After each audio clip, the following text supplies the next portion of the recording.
Hey there, Cara Banks, alongside Tripp Isenhour. We are here to talk a little bit about that man behind us, Rory McIlroy, PGA Tour Player of the Year, world number 2, could get to world number 1 if he wins this week at Torrey Pines, where he played, would you believe, Tripp, for the first time last year. I know. So what do we think he's going to do in 2020? He's going to win a lot. Okay. A major? I think so.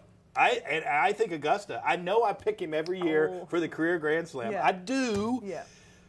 Because his game, and he hasn't even played well like Rory can play, and he's had chances to win each of the last 4 or 5 years. So, in different ways. I think his best chance was the year Patrick Reed won. Yeah. And he blew it on the second hole, that short putt for eagle, and then just didn't look like Rory that day. I think he's going to have a monster. 19 top 25s and 25 starts worldwide. Consistently, he is right there. I think he's swinging the best he's ever swung. He's got all the tools. He's got the confidence. And now he's putting week in and week out really good. I think he's going to have a big year. You think he wins a major? Yeah, I hope he wins a major. I think he needs to win a major in 2020. He did everything but win a major last year. Correct. He won the Players, he won the FedEx Cup, he won the Player of the Year award. He, and Brooks Koepka made that cutting remark where he hasn't won a major championship since I've been playing on the PGA Tour. So I think he's exactly that definitely resonates with him. So I think he has to win a major this year. Goodness, wouldn't we all love it to be the Masters? Because of course, it would complete the career Grand Slam. And I think everyone expects Rory to win a green jacket in his career. His game is suited to it like a T. I also think it's kind of interesting how he's starting his year now on the West Coast. He used to, of course, typically go to Europe, play the Middle East swing, made a big statement last year by saying, you know what, I'm not going to do that because I then start the PGA Tour season of that calendar year too late and I'm too far down those FedEx Cup standings. Well, it obviously paid off that decision. 15 million reasons why he should. Exactly. Went and won the FedEx Cup straight away.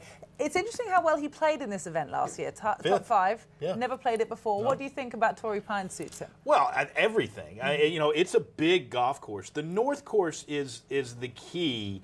Really narrow fairways, a lot of slopey fairways. I mean, you can drive the ball very well. But here's the thing, Rory can shorten that golf course. Now, they've lengthened it quite a bit from when the last time I played it many years ago.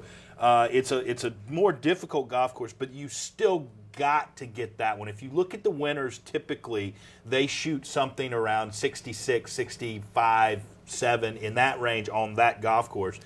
But, you look back, not way under par wins this tournament. 10 under par won a couple of years ago. Justin Rose, it's not something that's 20-something under. I think Rory is going to have a great week. Again, I think Tiger's going to have a great week, but that's another discussion. But again, I think Rory could easily open up with a win, and I don't think anybody would be surprised.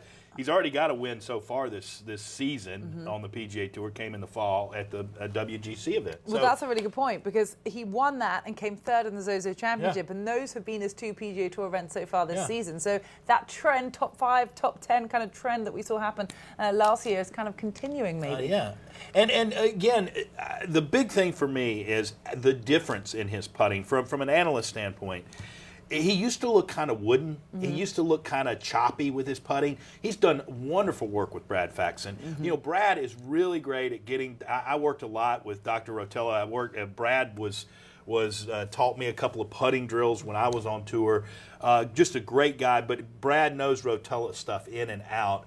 And Rotella's big about reacting, not getting too caught up in the mechanics and letting things flow. And it really helps on the greens when you get athletic like that. When you're Rotella always talked about like a great free throw shooter. A couple of dribbles and just go and shoot. And that's the way he wanted you to putt. And that's the way Brad putted, one of the best putters in the game, in the history of the game, really. And that's the way Rory looks to me now. And it's kind of carried over to his short game because there's a little more flow there as well. Right. His worst stat as far as the strokes gain metrics is putting, which isn't unusual, but what is unusual is the fact that it is 24th on the PGA Tour.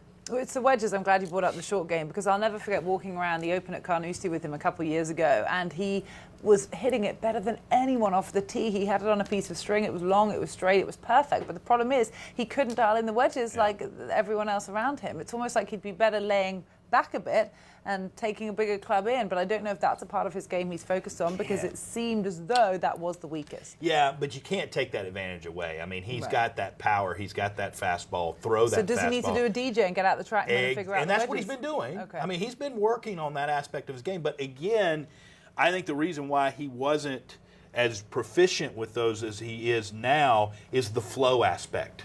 The putting, that stuff, and it can carry over into the short game.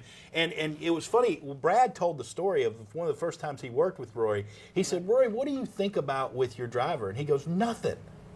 And Brad goes, well, what do you think about with your putting? He goes, oh my gosh, I think about this, this, and this. He goes, well, that's your driver's the best thing in the bag that you do. Why don't we do that with your putting? And it took him a little bit. But I think he's got it now, and the results are speaking for themselves. That's what all of us amateurs are guilty of, isn't it? Exactly. Overthinking when we step over the wall. Yes. Last thing. So say last year he had multiple wins, of course, the Players, Canada, Shanghai, Tour Championship, but no major. If he was to win a major this year but nothing else, would that be a successful year? No, and it would be. But yes, if it was the Masters. Yes. Yeah. He would give himself an A-, B+ probably, because I think he's the type guy who should be winning multiple times, a year. I won 4 times last year worldwide, but one of those counts into this season. So I think Rory will win more than once. I mean, I really do. And this will be the first year he had a big year with multiple wins, and then the following year have another. I think he's already proven that with the fall that he had, and I think it's going to be a monster year. But Rory, I like your point, what you said.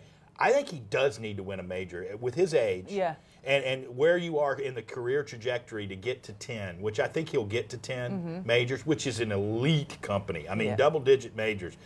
But I think to get there, I think he's got to get at least 1 this year, and I guarantee you he will. And let's be honest, we all expect him to have more by now. He has been majorless for a few years, hasn't he? Of course, there have been injuries and stuff as well. No, but it's interesting because definitely the Brooks rivalry has lit more of a fire perhaps under Rory than it has under Brooks. I think he's maybe focusing him a little bit. All right, well, he's in the field this week at the Farmers Insurance Open, and we'll see how Rory McIlroy does in 2020.